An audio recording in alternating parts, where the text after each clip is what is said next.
France come out on top in the game with two halves. My name is Mark, let's talk rugby.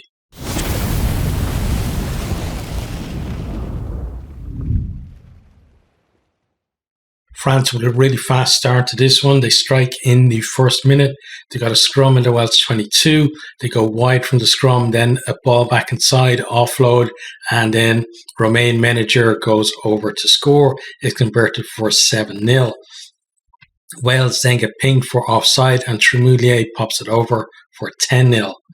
We then have a great piece of skill from Hermé. Tremoulier finds her with a cross kick in space out on the wing. She then stands up Williams-Morris and goes around her on the outside and in to score. It was a great step and some real gas to do that to a winger, converted for 17-0. Good hands across the back line, puts Banet away down the right. Neumann does well to prevent her crossing, but then seeing it Harries is yellow carded for deliberate offside. France kicked a penalty to the corner, but the line out is not straight.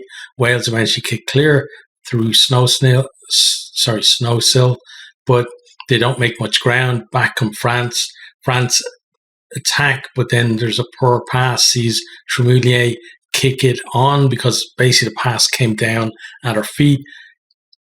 Keith gathers it and she makes a half break, but the difference between the pace and the back line is pretty evident here, as she was caught fairly easily. Wales, though, they do kick it upfield and Boulard knocks on. We've got a scrum to Wales on the edge of the 22 as the first real attacking position for them. They go through the phases from the scrum to get within 10 metres of the line, but then they knock it on. France then strike again off a line out. Tremoulier puts Laurence through a gap and she's the pace to round Neumann and score. It's converted for 24-0. Wales getting blitzed at this stage, and the difference in pace, like Laurence is to the right of the posts and then she's running to the left, and Neumann's is basically bang in the middle, right in front of the post. She runs to the left around her and goes behind her to score, and it just shows the sheer pace difference between them is so stark there. This one then is it's converted and we're 24-0. As I said, Wales though then get a bit of ball. We have a good carry in the middle of the field from Tuipulotu, who's on while there's an HIA going on, and they manage to win a penalty. They kick that to the corner. Lineout goes over the top and France are able to break from it. We have some lovely offloads, get them up to halfway, but then there's a forward pass. France win a penalty at that scrum. They then have another chance from a penalty in the 22. They go to the corner, but once more, the throw is not straight. France put pressure on the scrum, but Wales get it out and kick clear. France then get their bonus point as we go into the red just before half time. Got a series of offloads and I guess Laurence over the line. She then has to fight to actually get the ball down, which does well to do that. Conversion is missed. Halftime score is 29-0. But the series of offloads in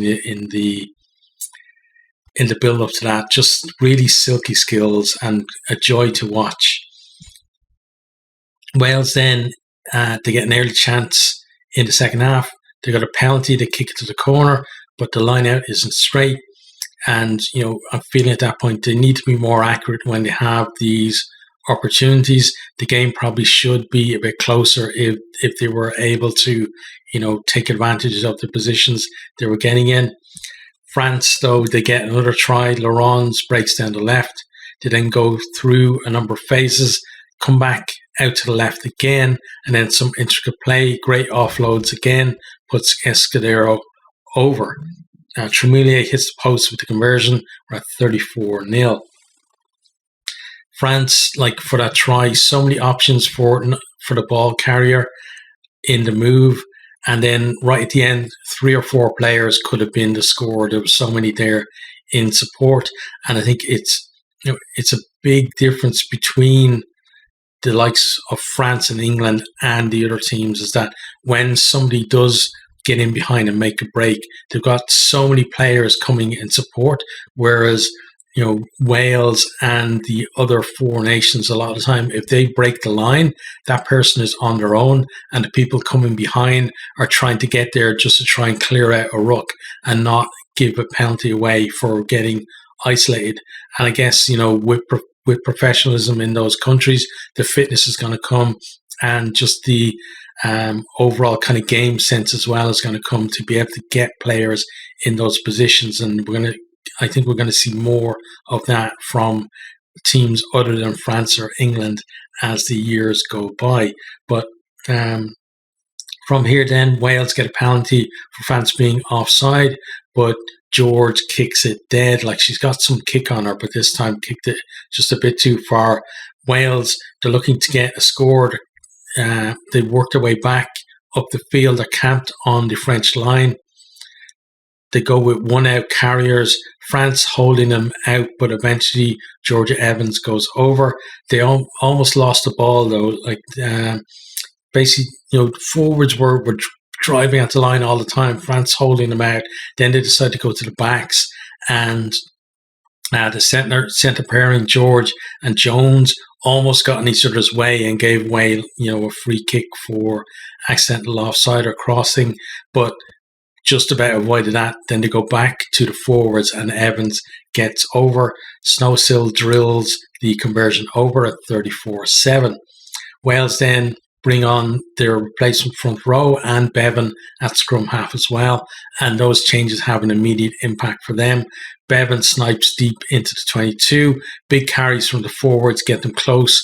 Piers then drives over to score. It's converted from in front. We're at 34-14. Wales, after those changes, carries having a lot more impact. Before the changes, like, they weren't making as much ground. It felt like you got in that Welsh, the forwards to start. There are some, big women in it, but a lot of them that start don't really carry their weight. What I mean by that is you'll see someone who, looks like a really big unit, and when they carry, they're going down before contact. They're not really hitting the contact and driving through, but then the players who come on, they're doing that. And maybe if they can get more of that in their squad, this Wales team are really going to be a force. Then Wales from here, they're applying pressure. They're camped inside the French half. They're looking for that chink that might lead to another score. They win a scrum penalty. And again, changes really helping there. Seems like the scrum, France were on top in the first half. Now Wales, with the new front row, seem to be on top. Wales decide to go to the corner. Again, the line-out goes awry. They do actually claim the line-out, but France managed to turn it over, and the person who got it wasn't the intended target for it. Wales, though, apply massive pressure. They pin France back. They drive them back to their own line where they've got the ball behind their line. Chambon looks a little bit panicked back there, and Wales are trying to drive through the ruck and get at her. She slices her clearance. Wales got another attacking line out in a really good position, but then we have a TMO review, and we see that she getting dragged out of the ruck, and then she has a swinging arm. She doesn't connect, so it's a penalty. But if she had connected, it obviously would have been something more. But I think the penalty was fair. But Wales completely lose momentum from that. France then come forward again. They're playing with advantage. Romain Manager gets held upright over the line, not just up. She's actually standing up, and it's one of these mauls that we've seen the Irish men kind of make popular a few years ago, where you hold them up in the tackle and then you just swarm in. France then drive that maul over the dead ball, and it's unplayable, but we were playing with penalty advantage, so back for the penalty. France kicked that to the corner. Wales managed to halt the maul initially, but then France splinter off and they get right up to the line. Then Bernardo goes over to score. The conversion is missed. We're at 39-14, and then that was our final score. So really great second half from Wales there. There will be some kind of, what ifs about, what if they had started with that team to begin with, because obviously a lot of those players were rested from the starting team for two reasons, really. One, they talked about wanting to build depth ahead of the next World Cup, and two was because next week really is the big game for them against Italy to try and secure that third place. But honestly, I think even if that team had started for Wales, France are good enough that they would have still been able to win the game. It might have been a bit closer early on, and then France may have pulled away in the second half, and we might have ended up with a similar score, maybe just a little bit closer. Let's have a look at some of the stats then. Possession, 51% for France, 49% for Wales. Territory, 42% for France, 58% for Wales. There's no breakdown by the first half and the second half. I wish there was, because I know in commentary they were saying at one point that Wales had over 70% of the possession and territory in that second half. Points for 22 visits, 3 for France and 1 for Wales. So, Wales, especially in that first half, when they got in position, silly mistakes were costing them the chance really to get points, especially at the line-out.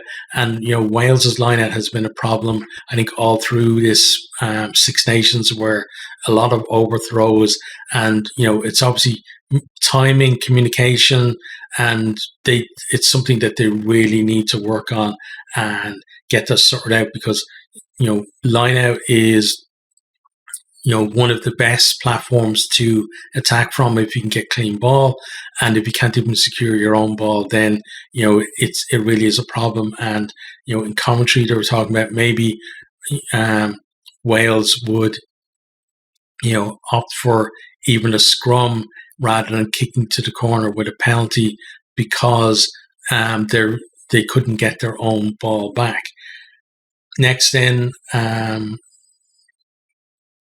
offloads, 13 to 2 for France. France, we saw a number of their tries and their breaks came from offloads. Just that ability to keep the ball alive, move it away from contact, deny Wales any real chance to turn the ball over, and then just it's like a snowball effect, really. France get in behind you, somebody gets back, nice covering tackle, it's offloaded.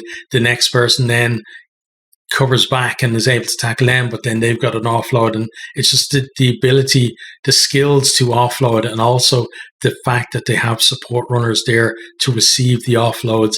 And everybody, it seems to be throughout the team, it's not just one or two players or just the backs, the forwards are able to do it as well. And we see kind of similar skills in the England team too. Wales just with the 2 offloads and didn't really have much of an impact for them overall. Line breaks then, 10 for France, 5 for Wales. Like Wales, again, they found it really hard, even when they broke the line, to actually make a real break rather than a half break, because they would get in behind and French would catch them almost immediately, and it was really hard for them to get in any kind of space, simply because the disparity in pace between them. The French could give them, 5 or whatever 10-meter head start and easily catch them before they've made any real ground. Scrum then, 83% for France and 88% for Wales. Again, this was tale of two halves. France really on top in the first half, winning penalties. Second half then completely turned around. Wales on top, they're winning penalties, but their problem was win a penalty in the scrum, kick to the corner, lose the line-out. And then coming on to that, line-outs 14 for France, 5 for Wales. Unfortunately, the Women's Six Nations doesn't provide any stats in terms of percentages for the lineouts, so we don't know of those 5 lineouts that Wales won, how they went overall. But I would imagine that from their what we saw in there, they're probably down around 60% or maybe even less for the lineout in this game. Then in terms of where are the teams from now, so France, they had to weather that Welsh storm in the second half, but they built up enough of a cushion in the first half really to allow them to do that. But I think they'll need an 80 minutes like that first half against England next week if they're the ones that are going to claim the Grand Slam. Wales looked a little lost at times in the first half. France were cut into pieces with their pace. But when they made those changes in the second half, they really did look much better. And even towards the end of the first half, they were kind of making some impact on the game, just not very clinical when they got their chances. But I think now they're going to focus on the positives. There are a lot of positives to take from this game for them and build on that for next week against Italy in that pretty much a playoff for a third place.